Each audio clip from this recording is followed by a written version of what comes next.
morning and welcome to the monthly faculty seminar at the Center for Health Informatics and Bioinformatics. Our speaker today is Dr. Aphinyanaphongs, and he's a research assistant professor at the School of Medicine, Department of Medicine, and he's also the co-director for the evidence-based medicine information retrieval and scientific lab at the Center for Health Informatics and Bioinformatics. Dr. Aphinyanaphongs is the recipient of the first prize in the AMIA, which is the American Medical Informatics Association Student Patient Education, and the prestigious Lindbergh Fellowship recipient from the National Library of Medicine. Welcome, Dr. Aphinyanaphongs. Thank you. Thank you all for coming today. I've only made one projector, so hopefully everybody has to kind of squeeze in, and I hope you can see and I hope you can hear me. So I'm really excited to talk to you guys today about sort of application of text categorization in medicine. There's going to be two parts. The first one is sort of a foundations part. We're going to talk about machine learning, text categorization, what it is, how it works. For people that are experienced in this field, there's not going to be a whole lot of interesting stuff there. And hopefully it'll just be a refresher for what you know already. And part two is going to be the exciting part, the applications of text categorization. And here I have to sort of digress a little bit in the description. There were 3 projects I had in there. And so we're going to talk about those really briefly, but we're going to talk about those at the end because those projects are ongoing. So I did something better, and we did this huge lit review, and we're going to look at applications in all types of fields, biosurveillance, oncology, pathology, and all these different areas. And so hopefully that'll be of interest to those with the clinical focus. So, you know, the goal of this talk, there's sort of 3 things. The first one is I want you to understand the process of text categorization, what it is. We're going to look at some applications. And finally, most importantly, I hope that, you know, by talking a little bit about this, it might spark some idea for something or problem that you have or something that you do manually that you want to try to automate. And so hopefully we can have some conversations after this and talk about those. So foundations. What is text categorization? Well, it's a pretty simple process. It's assigning categories, a document to one or more classes. It's also known as document categorization, document classification, text classification. And you know, what I want you to take away from this first part are 4 things. Number 1, text categorization is pretty simple. What you need to do is essentially 4 things. You want to build a document document collection, label the collection with essentially anything you want. We apply machine learning to this collection, and finally analyze the results. So what is the basic framework? Well, you take a set of labeled examples. We run a learning algorithm to create a model for us. And the goal is to take a series of unseen examples and to actually classify these into their appropriate labels. And the goal is to do this automatically using machine learning and text categorization. So one of the first steps is document labeling. And here we want to essentially assign a label to a document. Some rules of thumb here is that usually the labeling should be consistent and based on a review protocol. And if you have multiple labelers, the best thing to do is have people multiply label and resolve any ambiguities. And the goal there is to create a collection that's robust and isn't very noisy. The next step is a document representation. So here, you know, we have these documents that are just a bunch of text and a bunch of words. Well, how do we get that to something that a machine can understand and a machine can process? And some other questions we need to answer is like, what sections of the document are we going to use? So if we have a Medline document, are we going to use the title? Are we going to use the abstracts? If we have clinical reports, are we going to use you know, the history section? Are we going to use the physical section? Are we going to use the lab section? And then how are we going to represent these words to the computing system? So in this example, this is one example. This is a Medline document. It has a title, an abstract, publication type words and mesh terms. These are from Medline, which is on top of it, which is PubMed. And what we could do for this example is that we're going to take words in the title, words in the abstract, publication type words, and mesh terms. So now that we've selected sort of the parts of the document that we're going to use, the next thing we're going to do is try to encode these sentences into something that a machine can understand and a machine can use. So the simplest thing you could do is to do something very simple. So we could take all the punctuation and substitute with spaces. We could split on the spaces, stem the words, and remove stop words. And so here we'll go through an example. So this is the first line from this example. So it's a clinical significance cerebrospinal. So the first thing we're going to do is create a representation. So we're going to break it up into individual words, so we're splitting on all the spaces. We're going to remove stop words. So here we remove the these and of. Words, stop words are words that don't have any real clinical significance. They're not very important. Another thing we're going to do is stemming. So here we're going to break down words to their word stem. So if we had the word significant, if we had significantly, and other forms of those words, we want that all to be captured in the same specified by the same word. So in this case, signific. And here we also stem this word to cerebrospine. And finally, we're going to apply a word weighting. And you know, the intuition behind this is that we could represent each word as a 1 or 0, or we could represent it as sort of if the word is closer to 1, that means it has higher significance, and then if it's closer to 0, it means it's not very significant to the classification. So here's an example of a document word matrix, which we are going to create. So in this example, you have 3 words, comparative, cost, and pneumonia. You have the category. In this case, it's cost. And here it's a binary representation. So each row is a document. So document 1 has 2 words, comparative and pneumonia. Document 2 has 1 word, cost. Document 3 has 1 word, pneumonia. And this is a representation that we try to get our data into. We want to try to get our data into a table-like representation. And so in a real application, there are going to be thousands of rows for every example, every document that you have, and hundreds and thousands of columns over the top of all the different words you can use.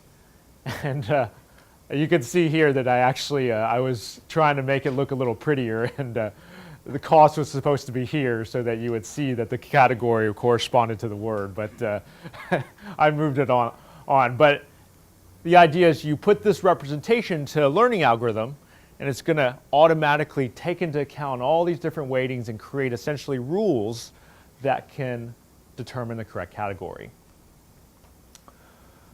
So the input into the system is a document word matrix. So it's this document word matrix that we have. And what do you get out? You can get one of 2 things. You either get a continuous number. Sometimes it's a score. Sometimes it's a probability that tells you the probability that something is in a class. Or you get just a classification. It's going to say that this document is in the class or this document is not in the class. There are quite a few different learners that are available to us. We're not going to go into detail what these learners are. But the takeaway is that each one of them can take this representation in, this document word matrix, and output this continuous number or this classification. And some example learners are things like naive Bayes, decision trees, support vector machines, and logistic regression with regularization. The important thing to know about these methods is that in the example that I showed here, you have thousands of rows and hundreds of thousands of columns. And this is very different than other statistical applications when we do these sorts of things. Usually when you do a logistic regression, you have few documents, few rows, but lots and lots of, but very few columns. And so because of that relationship, you can run things like logistic regression because you know things about, you have enough statistical power for logistic regression to work. And these particular algorithms take a whole different stance, and they're optimized for instances when you have lots of columns, lots of words, but very few rows. So the crux of any learning algorithm and why we do all this stuff that we do is because we want these algorithms to generalize. We want them to work on things, on documents that the system hasn't seen before. So here we have to come up with a reliable way of figuring out how to estimate the performance of a system. So one thing we do is we call it nested cross-validation or cross-validation. And there's essentially two steps. The first is to build a model and estimate performance of the methodology. So let's suppose we have a corpus here. The corpus can be 15,000 documents, 20,000 documents, however many documents we have labeled. And what we do is we break it up into 3 sets. We break it up to a train set, a validation set, and a test set. And so we take the train set and we apply our machine learning model, non-naive Bayes, support vector machine. We validate the parameters of the machine learning models. So some of these learning models need to have certain settings, and so we want to optimize those settings using this validation set. And finally, we test our performance. And in the next slide, we'll talk a little bit about different performance measures that we use and some examples of those. And so we do this 10 times such that the union of all the purple here, of all the test sets, is actually the full document collection. And there's some really great theory that tells us that if we do this procedure and we do it 10 times, that when we actually take this model and apply it to a real-world scenario, this is the performance that we get from this procedure is going to be performance that we're actually going to get in a real-world application. So what is some performance metrics we use in text categorization? We're going to talk about 3. We're going to talk about receiver operating curves, recall, and precision. So receiver operating curves, they come from signal detection theory back in the 40s or 50s when they were working with radar, actually. They were using receiver operating curves to tell them how good the signal was. So what you see here are 2 distributions. In our case, the blue would be positive and the red would be negative. So the blue would be one class of documents and the red would be the other class of documents. And what you see here is sort of, this is a classic contingency table where you have the true positive, false negative, and true negative. And if you take this and you take this exact distribution with its exact overlap, you can map it to this thing called an ROC curve, and this is an ROC curve, and it corresponds to one particular point on the receiver operating curve. And so what the goal of any learning algorithm is to have perfect separation between these 2 curves. So you want those 2 normal curves to be completely separate from each other. And if that's so, this curve is going to go all the way to the top 100% and cut all the way over. And that's a perfect classification. The machine can perfectly classify the documents into the correct and not correct categories. So perfect separation, as I said, the area in the curve is going to look like this. It's going to go straight up to the top and go over. And we're going to look at a composite measure, which is the area under the curve. So things closer to 1 are better. Typically in a clinical application, they use ROC curves for tests. So like if you have an HIV test, you have ELISA and Western blot. And I think the AUCs for that particular application are around 0.9. And so anything above 0.9 is actually really good performance.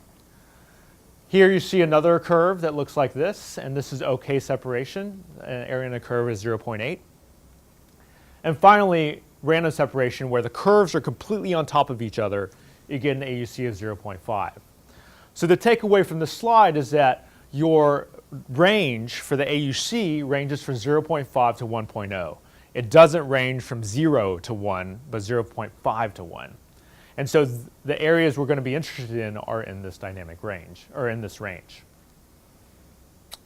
So we're looking at an example of what this actually means and how you can conceptualize what this means in an application.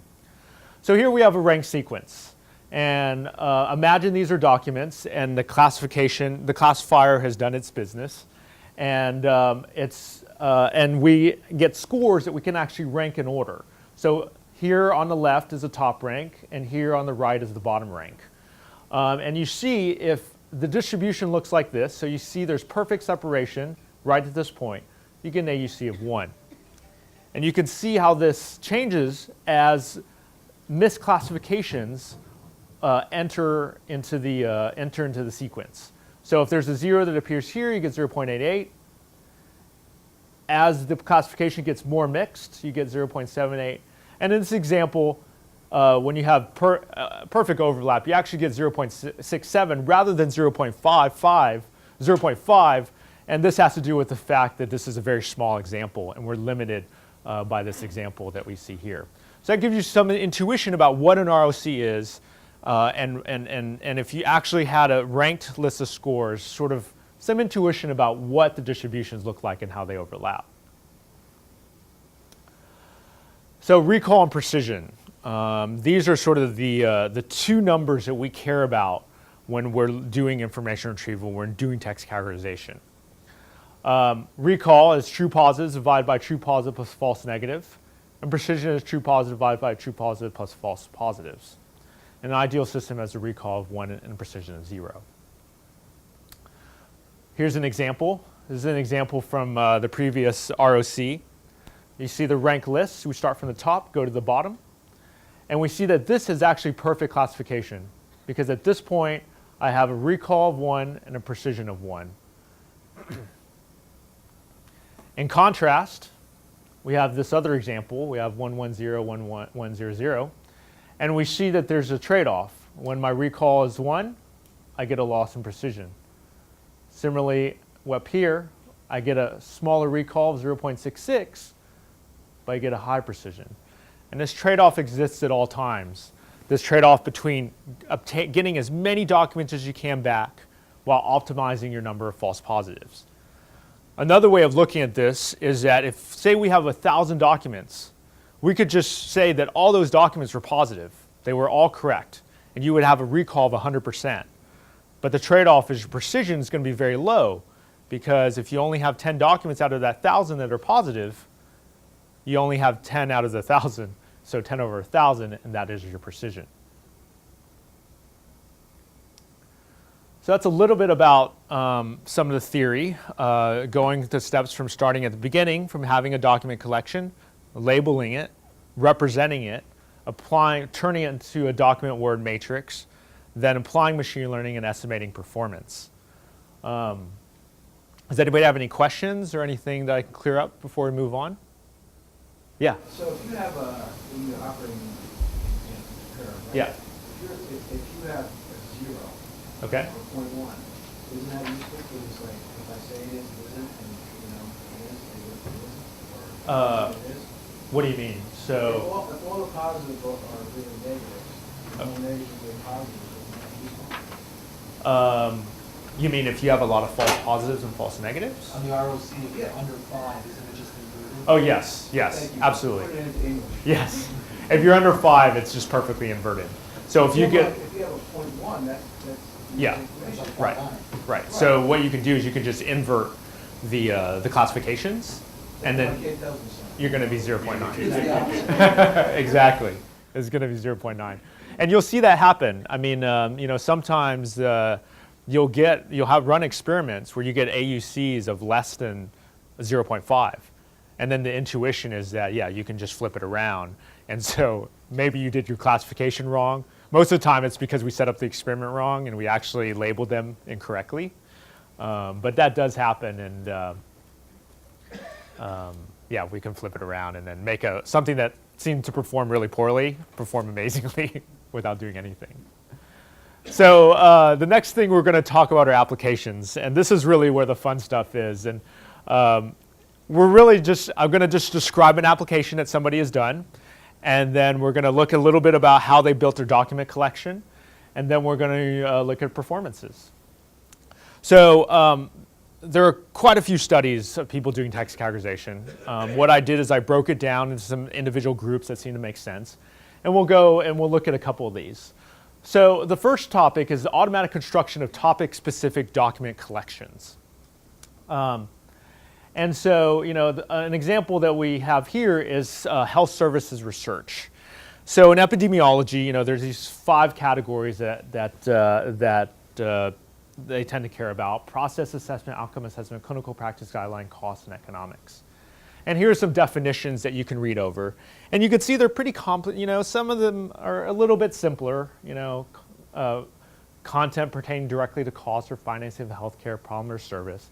But then other of them are a little bit more difficult to apply. And so this is actually a common problem that's been published in the literature in epidemiology, where people are trying to create Boolean queries that they can apply to PubMed to return these documents. But it turns out to be more difficult than just saying, oh, if the word cost appears, then the document must be in the cost category. And so an idea that we had was, well, why don't we try to build machine learning text categorization classifiers that can actually identify these documents for us. And so what we did is we built a document collection. There are 25,000 documents in the collection. And you can see these are the documents that actually match the criteria. So, and actually it was an additional, it wasn't just in the category, but it also matched certain criteria of rigor. So it wasn't just a document about cost, but it had certain characteristics in the article itself. And you can see how small these numbers are: 48 out of 25,000, 209 out of 25, 33 out of 25, 23 out of 25. And so, very successfully, when we look at their performances, we see these things perform fantastic. They perform great. You get AUCs in the 0.7, 0.5, 0.95, 0.94. And so, this is one example of text categorization just working really, really fantastically. And what that means, if you're a health services research person, you don't have to just create a Boolean query and incur lots of false positives. You can apply a machine learning algorithm to build a classifier to identify cost documents for you with some guarantees that it's performing well and you're not missing things, that there aren't things that the classifier didn't find that you're not going to be able to identify. And we've actually implemented this. There is a server that we have that's running in-house that applies these algorithms to all of Medline. And at any point in time, you can log in and you can sort of see all the documents that are collected in these categories. So another example, systematic reviews. Yes? Megan. So if you compare that with Boolean searches, what's the false positive rate for that? Yeah, so unfortunately, there are no Boolean queries that were made for these. This is a study that we haven't published yet, but in previous work, which I'll show one slide of, we usually have performance. We improve the.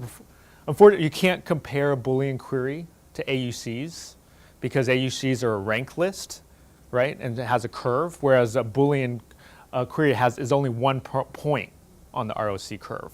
So typically, if we had an AUC curve that looks like, this is probably unprecedented to use the keyboard or to use the chalkboard. So if you have an AUC curve that looks like that, your Boolean queries usually end up looking like that. It's only 1 point. And so typically in the application that we found, this is about where the AUCs end up, or where the points end up being. And so anything below this curve is considered poor performance. Of course, it varies between topics. There are some topics where the Boolean queries actually sit almost on top. So they sit like here and then here. But in general, across all applications, by applying these machine learning tools, and also, I mean, these take a long time to make because, I mean, you have to actually, think of words that you're going to apply. Whereas here, you let the data speak for itself. You let the actual content of the article speak for themselves. So another application, systematic reviews. So, hospitals nationwide do these. They try to find the best evidence, and they go out and they compile all these documents. And so a question that was asked by one of our colleagues at Oregon was, okay, well, if I have all these systematic reviews, are there ways that I could automatically use text categorization to compile all the documents that I would need? And if I do that, do I lose anything? Do I have, what do my AUCs look like? So in this example, there are 15 systematic review tasks. And each task has about 300, anywhere from 300 to 3,500 documents per review. And there were 8,000 documents total. And for illustrative purposes, here you can see some of the categories. And again, it's not perfect. There are some categories that are more difficult than others. But you see that there's, in these 4 categories, performances above 0.9. And here, for finding articles for systematic review about oral hypoglycemics, you have a pretty low AUC. And so, this is why we study these things, is so that we can understand. And part of the next step here is to understand why this happened. Why are these performances so low, and why are these so high? But in terms of cost savings, there's quite a substantial amount of cost savings in terms of time it takes to make these. Yeah. Just to be sure I'm understanding the results here. Because you said you think the AUC of 0.78 is, somewhat low. Certainly it's lower than any of the other numbers on there. But is it true to say the following? Well, it's probably not true to say the following. What is true? I've got the entire set of documents. I want to know which documents are concerning oral hypoglycemics. Yep. Okay. I run your algorithm. Yep. Now I see that AUC is 0.7815, but my real question is, how many of the documents really are about oral hypoglycemics and how many are not? And so my sort of precision is, I said that X number were, and this percentage of those were correct. Can you translate, I guess, from AUC to precision and recall? Yes. So let me fly back to the example here. So in this example, we had, so when we had the AUC here, right, so we had this ranked sequence, right? And so you imagine this is the top and this is the bottom. And as you go down, you're basically going down this curve. And so here you have an AUC of 1. And so this example has an AUC of 1. And this is how we translate into recall and precision.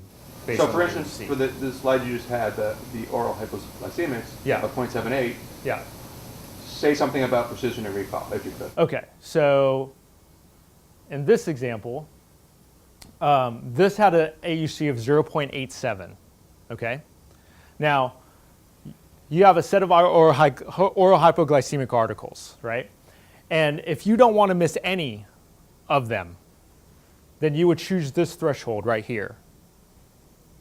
And you would see that you would have a recall of 1 because you found every document that you were looking for. But you take a hit in your precision, so you have 1 false positive. Now, this is a contrived example. Usually, you have thousands of documents. And so at any point, you do this exact same procedure. You choose a threshold, and you have to judge your tolerance for missing articles. Yeah. But heuristically, could you say, because I'm not able to do this in my head, I think you might be able to. Yeah. Could you, roughly speaking, say, that 0.78 AUC in that study meant that, we were able to recall X percent and have to. So typically 0.8, I mean, it's about 80% recall and 80% precision. It kind of goes across the board. The way you interpret an AUC is to say, it tells you the percent chance that if you take 2 random articles from that collection, how often is it going to classify the correct class above the not correct class? So 0.8 is pretty good. Yeah, so, well, it's 80%, but 50%, 50% is flipping a coin. So 80% is decent, but the thing is, when you deal with tens and thousands of documents, there's a huge difference between 0.8 and 0.9 in terms of number of false positives you have to go through. What's your purpose? Right, exactly. And at the end of the day, it's all about your tolerance. I mean, if you want to be as thorough as possible and you're willing to endure lots of false positives, go for it. You can choose a low threshold and just spend a lot of time going through those documents. But if you have less tolerance, don't have enough time, you need to get something out quick, err on something higher. Optimize your precision, but take a hit on recall. All right, so systematic reviews. Let's see if I can get there. Yeah, so we see we can do this with systematic reviews. Another application, comparative effectiveness. So in this study, they were looking at, they wanted to do a comparative effectiveness review of interventions to prevent fractures in persons with low bone density. They had 14,700 PubMed citations. 382 of them passed their criteria for comparative effectiveness review. How well does it work? Again, very high AUCs, 0.954. Another, comparative effectiveness review of off-label use of the atypical antipsychotic drugs. Here there were fewer, 1,307 PubMed citations. 98 passed review for comparative effectiveness. Again, high AUCs, 0.943. And you know, the ultimate advantage of all these is that once I've built this model, I really don't have to think about it anymore. I could have it sitting someplace on a server, collecting these documents. And there's actually cases, you know, with our colleagues at Oregon where, you know, every year they just go to this computer and look at all the documents that have been selected for that year.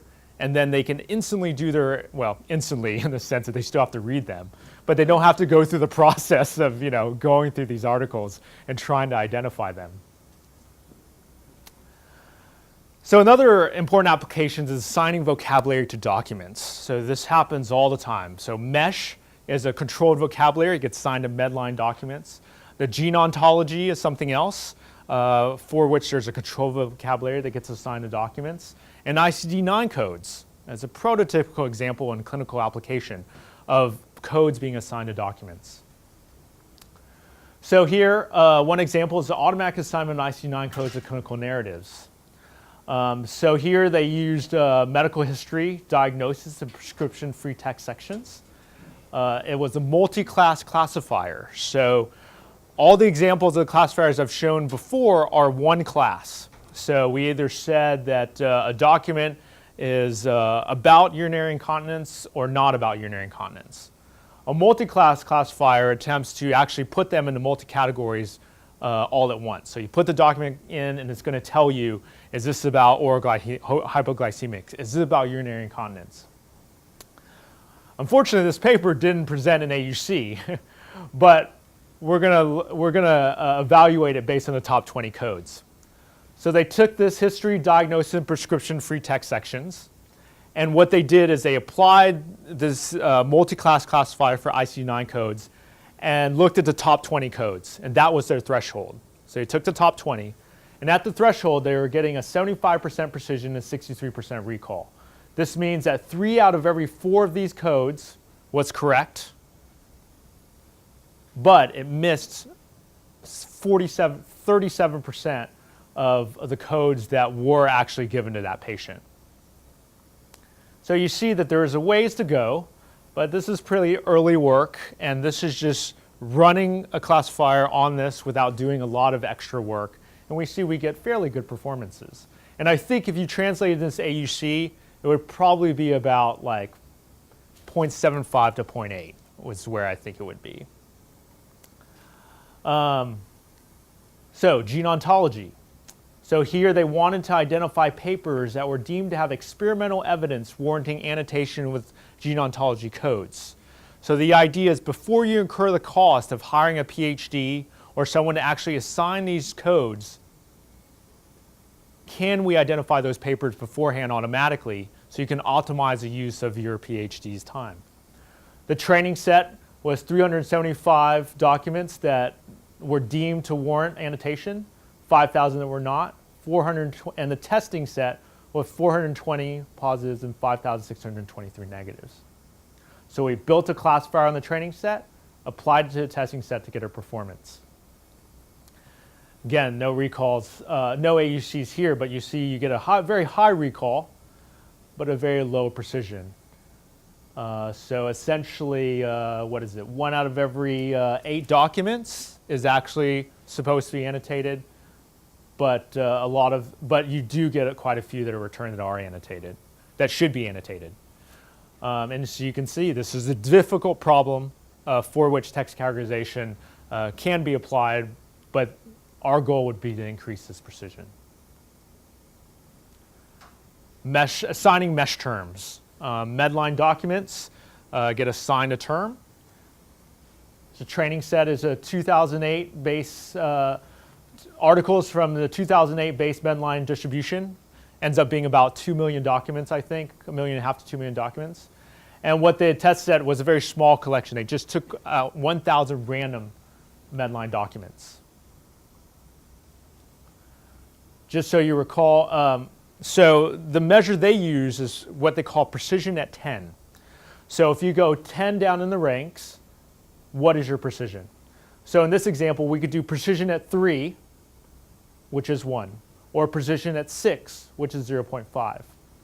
And so this just tells you that if you were to assign mesh terms to a Medline document, in the top 10, how correct are your classifications?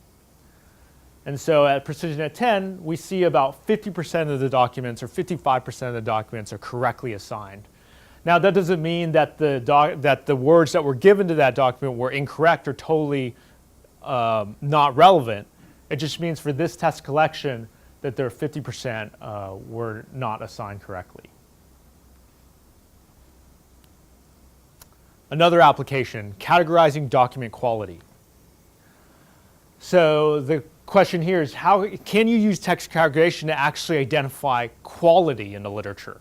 So not only to just say, okay, is this in the right topic, or is this relevant or not relevant, can you actually determine quality? So how do you define quality? Well, this is some work from our own lab. What we did is we took documents from the ACP Journal Club. They're a meta-publication which republishes things that are really good work. So for example, in the treatment category, they republish things in short snippets. If it's a randomized controlled trial, if its treatment allocation occurs randomly, and that there's at least 80% follow-up. And so there's criteria actually in 5 different categories: treatment, prognosis, diagnosis, etiology, and clinical prediction guide. So we built a corpus. We actually mined this online database automatically to get our annotations. And this is what the distributions look like. So in the treatment category, there's 379, 205, 74, 102. And you can see they're very small percentages of the total collection. And we get great performances. And this is really, for us, this is really fantastic. And it actually formed the basis of my own dissertation because nobody thought that you could learn quality. Everybody knew that maybe you could do relevance and put things in it, say whether something was about headaches or not about headaches. But the fact that you could actually learn quality was a good step forward. And we've actually implemented this in a search engine that sits on top of Medline, where you can actually, just type in words as you would normally, and when it returns documents, it returns them in the order based on what the machine learning algorithm returns to you. So another important question, though, is that I showed you that tenfold cross-validation. I showed you how you can take one document collection and try to estimate performance. Well, another question is, well, does it really work? So let's say I asked one of you to go out and independently collect a set of documents. So I want to do a prospective validation. And we see that if I build a machine learning model in the blue, this is the estimated performance, and do that tenfold cross-validation, it works. The performances that I get on a new data set, so I collected a new data set in 2005, and indeed, I maintain my performance across all the different categories. All right, another area of application in text categorization is categorizing health websites. So a very interesting application is surveillance of emerging epidemics. So in this work, what they did is they essentially wanted to detect articles, and articles are newsletter, blog posts, whatnot, relevant to disease outbreaks. And they created multiple classifiers that voted for the best articles. So they took one article, created multiple classifiers, applied that classifier to the one article, and essentially voted to say whether there was a disease outbreak or not that was occurring. So over 15 days, or it was more than just disease outbreaks. There were quite a few other categories, which I didn't list here. But so over 15 days, they applied these algorithms and found 1,337 documents that were identified with an AUC of 0.841. And they went further and validated these disease outbreak reports by confirming with detected known outbreaks. So in that time period that they were putting this machine and trying to detect all the blog posts, all the newsletters, all the articles that were coming out, and they were able to validate that indeed what it was detecting were actually happening in real life. Another application, classifying health websites in Portuguese. Here, it was a very simple task. They just wanted to say, was this a document about health or was it a document not about health? Training set, very high AUC. This is an application from our own lab, identifying low-quality health websites. So the question is, can we build classifiers to identify the poorest quality websites? The example we use here is cancer. So there's lots and lots of sham, fraudulent therapies out there. Person gets cancer, you can actually Google these, and you can buy them. And these folks, these fraudulent, these quacks as we call them, prey on the desperation of the cancer patient. So what we did is we built a data set. We took 8 quack treatments from a place called quackwatch.org. When we built, and we appended the word cancer treatment to return web pages that described these fraudulent treatments. My colleague and I labeled them. There were 240 web pages, 191 out of the 240 web pages as making unproven claims or not. So an unproven claim would be, you should buy this, it can cure your cancer. These were our exclusion criteria. And we get very high AUCs, 0.93, 0.67. And then when you compare, we compared to Google, so we looked at the rankings that Google gave, and so you can see that there are fraudulent websites that appear in the top ranks, and that's how you interpret this number. And then this is actually, to answer your question, Megan, Quackometer is a Boolean-based system, which actually just looks for the occurrence of words. And so it says, does the word homeopathic appear? And if so, then it's fraudulent. And this is sort of a prototypical example of what you get with the kinds of performance you get with a Boolean query. And yeah, you can see some of the words here. Another application, categorizing clinical text. So here were X-ray reports. They wanted to determine whether the clinical reports had acute fractures or not. 301 articles with, 450 reports without acute clinical fractures. There are 493 training reports, 258 testing reports. And this would essentially, if you translate AUCs, would be above 0.9 for sure.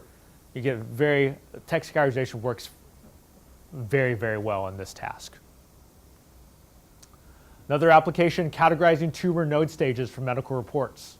So these are pathology reports. There are 1,205, 710 for training, 179 for testing, 74% accuracy for tumor staging, 87% accuracy for node staging.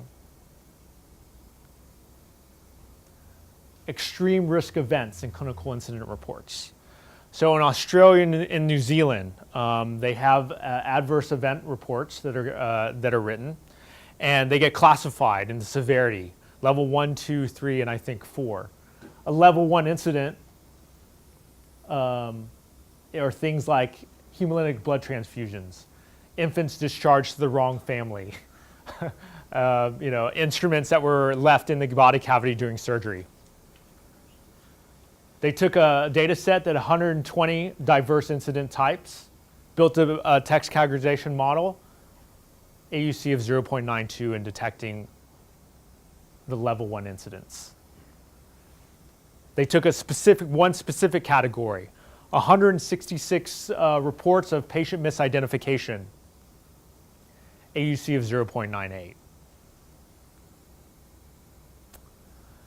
So there were a couple of special applications which I thought were interesting. This is US vaccine adverse event reporting.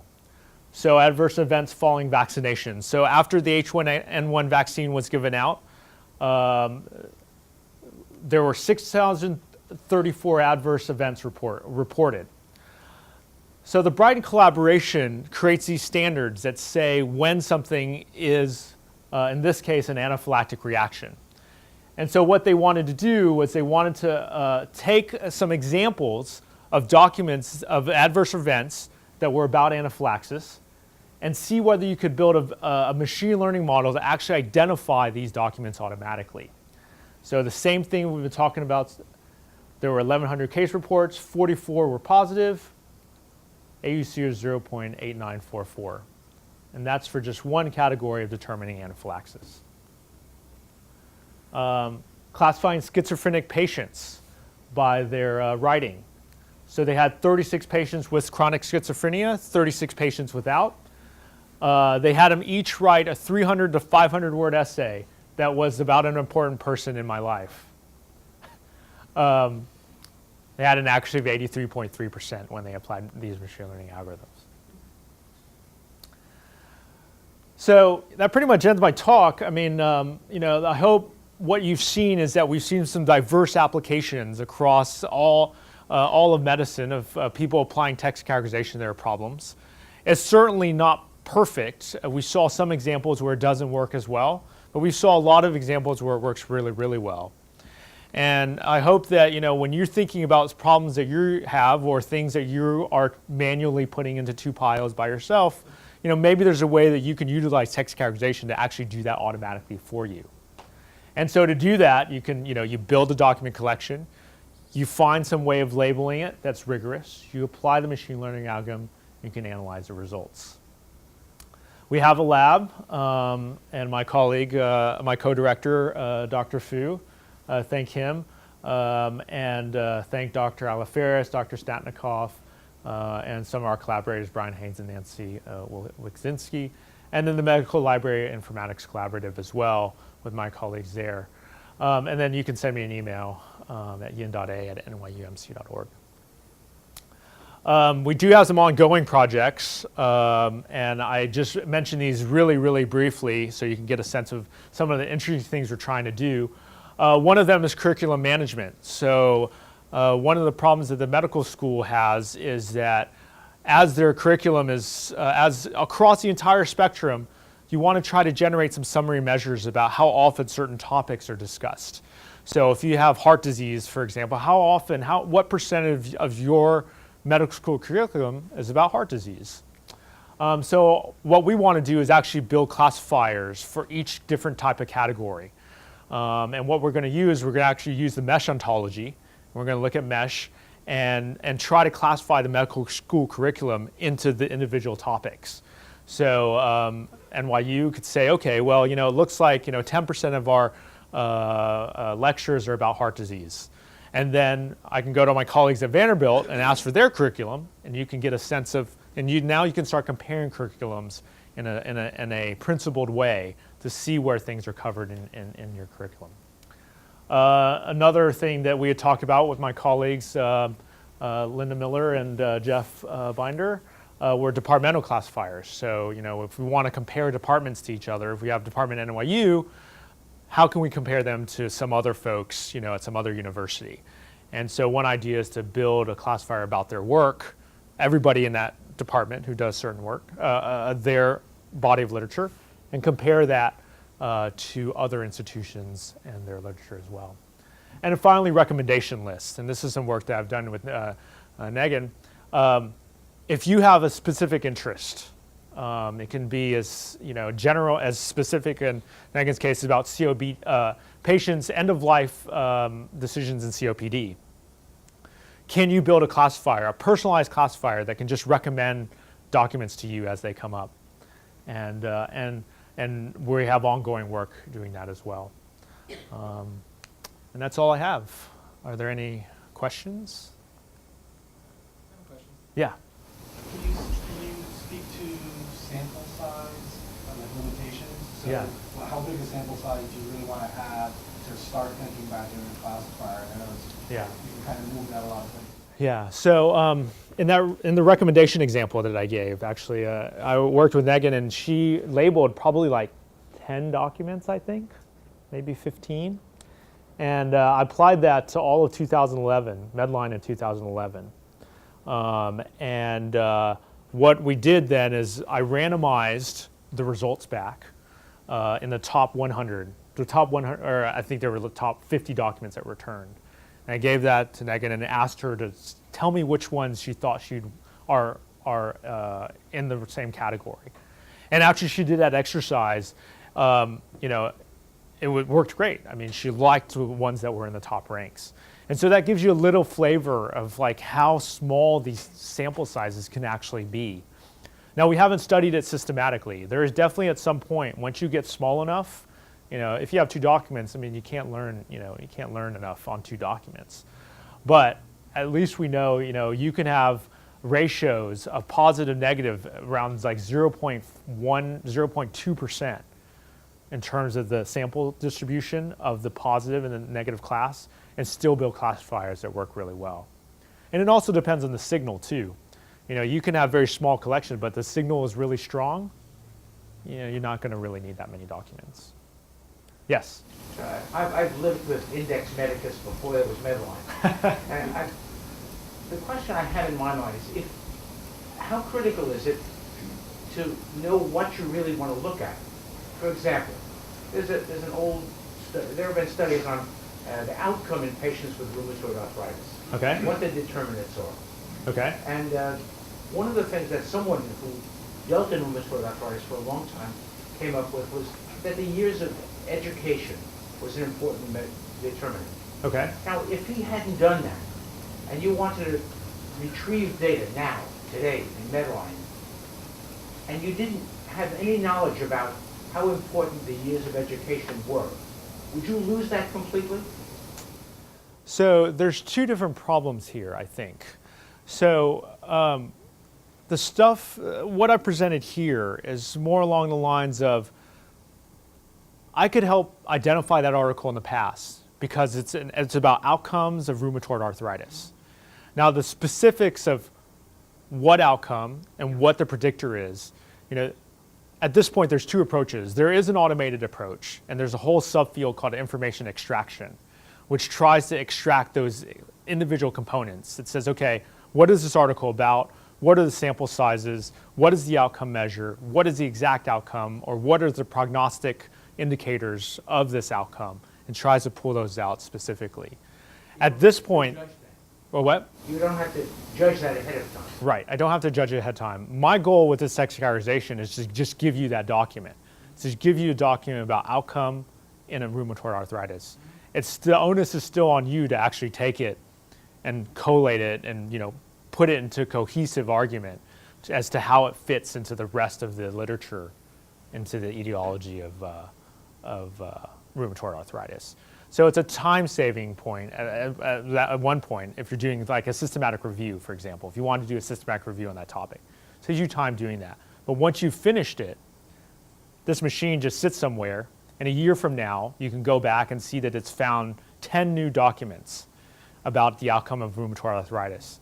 And instantly you can read those 10 and have some guarantees that it's actually found everything in this past year.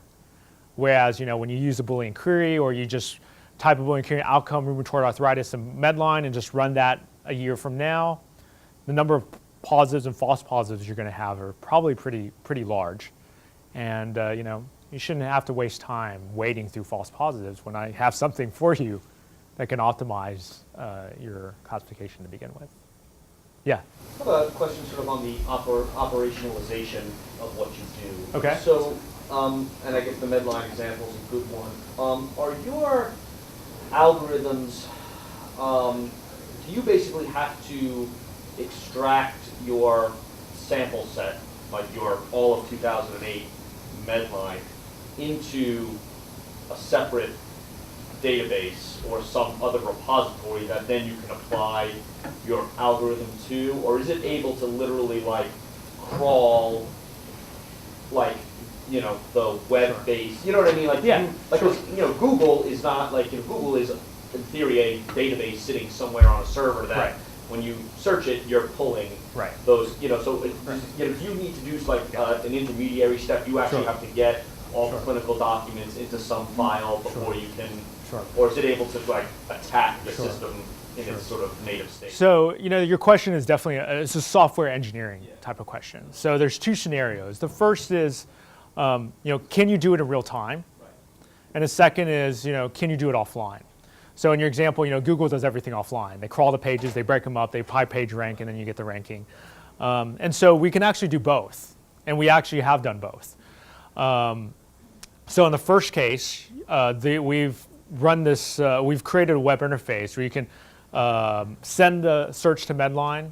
It'll use the API, pull the documents back, apply the algorithm, and show you the rank results. Of course, there's a little bit of a time lag. And it's time lag on the order of, it depends on how large the collection is. If you return 200,000 documents, it's going to take a little bit. It's going to take probably a little bit. Like a Medline system that's relatively friendly to that type of query, I guess, right? It's an open, it's a public system. Yes. It's open. They are happy to let you in and dispense out. Right. The other scenario is scoring everything offline. And we do that as well, too. So I get daily downloads from Medline of everything that's added or subtracted from the collection. And we score those articles. It happens at midnight every night. It doesn't, I don't have to worry about network latency or speed. I can just do it, score it, and then next time you search, or I can send out emails to you that says, hey, there's a document that looks interesting. You should know about it. I mean, I asked the question sort of thinking the future proof of this approach. There was a seminar a few months ago, which probably some people here were at, about the future of big data. And I just wonder about if your mechanisms required you to store the vast amount of information that you're talking about, you're going to run into a problem at some point. Whereas if you're able to do these queries and apply these algorithms to data sets that are remote that you don't need to store, that would seem to be a better. Well, a prototypical example is spam. And so you can take some of the engineering ideas that they have in spam to these same applications. Spam is very high throughput. There are millions and millions of emails that come through. And so what they do is there are ways you can optimize the algorithms. You can optimize the number of features. So in that document word matrix, I showed there were hundreds of thousands of words and then thousands of rows. Well, there are techniques that you can smash that down to maybe to 10 words, like Viagra, right? If you get an email that says Viagra in it, it's probably spam. But that compression allows you to make these things work even faster. There are things like FPGAs actually, so field programmable arrays, where you can actually imprint on a hardware these algorithms, and they actually apply those for spam as well. And so all the sort of engineering concerns is all dependent on what your performance criteria is. And most of these things have been addressed already in the computer science literature, at least, because there are problems, the big data problems you're talking about, these people have them on a daily basis. So if there's ever a point in time where, I felt like, we have these great algorithms, we need them to scale, we need to get them bigger, I feel like I'm a Google away from finding the right answer, for how other people solve that problem. All right. Thank you so much for coming.